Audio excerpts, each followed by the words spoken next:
Hello friend, आज हम इस वीडियो में बात करने वाले हैं भारत के अंतिम गांव माना के बारे में, जो भारत का आखिरी गांव है और यहीं से होकर जाता है स्वर्ग जाने का रास्ता। जी हाँ, पांडव भी यहीं से होकर स्वर्ग गए थे।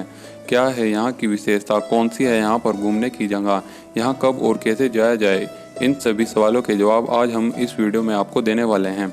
माना गाँव तिब्बत की सीमा पर स्थित भारत के राज्य उत्तराखंड का अंतिम गाँव है और यह राज्य के चमोली गाँव में स्थित है। यह बद्रीनाथ से 3 किलोमीटर ऊंचाई पर बसा हुआ है। माना गांव अपनी संस्कृति के साथ साथ कई अन्य कारणों की वजह से भी फेमस है। इस गांव के बारे में पहले बहुत ही कम लोग जानते थे, लेकिन पक्की सड़क बनने के बाद हर कोई इस गांव के बारे में जानता है। आइए जानते हैं माना गांव के बारे में। इस गांव की आबादी बहुत ही कम है तथा यहाँ पर आपको 60 से 70 घर ही देखने को मिलेंगे।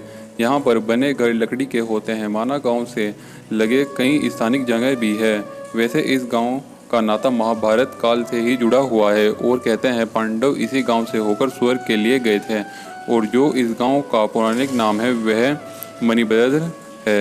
यह स्थान सरस्वती नदी के किनारे बसा हुआ है। यह एक खूबसूरत गांव है और अगर टूरिस्ट की बात की जाए तो यह स्थान टूरिस्ट के लिए बहुत ही खूबसूरत स्थान है। गांव से कुछ ऊपर चढ़ाई पर चढ़े तो पहले नजर आता है गणेश गुफा और फिर उसके बाद गयान गुफा। यहाँ पर सरस्वती नदी पर एक भीम पुल भी बना हुआ है और ये वह संस्कृति नदी है जो केवल यहीं से दिखाई देती है।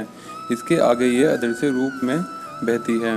कहा जाता है यहाँ पर इसी गुफा में श्री वेदव्यास जी ने वेद पुराण और महाभारत की रचना की थी तथा यहीं पास में एक गणेश गुफा भी है। उसमें बैठकर गणेश भगवान ने यह सारे वेद पुराण और महाभारत लिखी थी। गणेश गुफा के बारे में बात करें तो कहा जाता है कि गणेश जी लिख रहे थे तो सरस्वती नदी अपने पूरे वह से बह रही थी और बहुत शोर कर रही थी। गणेश जी ने सरस्वती जी को कहा, शोर कम करें, मेरे कार्य में विघ्न पड़ रहा है। लेकिन सरस्वती जी ने उनकी बात अनसुनी कर दी।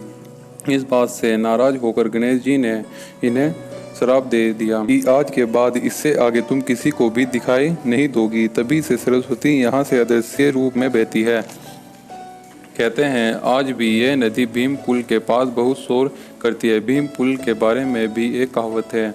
ऐसा कहा जाता है जब पांडव स्वर्ग जा रहे थे तब उन्होंने सरस्वती नदी से आगे जाने का रास्ता मांगा, लेकिन सरस्वती ने उनकी बात नहीं मानी और मार्ग नहीं दिया। तो भीम ने 2 बड़े पत्थरों को उठाकर उसके सामने उसके बीच में रख दिया और इस तरह से इस एक पुल का निर्माण हुआ और कहते हैं कि इसी पुल से होकर पांडव स्वर्ग के लिए गए थे। इसीलिए इस पुल का नाम भीम पुल रखा गया और ये पुल आज भी यहाँ पर मौजूद। मित्रों, आशा करता हूँ आपको हमारी यह वीडियो पसंद आई होगी। अगर आपको हमारी यह वीडियो पसंद आई हो तो वीडियो को लाइक और चैनल को सब्सक्राइब करना ना भूलें। दोस्तों, वीडियो वैसे अच्छी लगी होगी तो वीडियो को एक जरूर लाइक जरूर कर देना। धन्यवाद।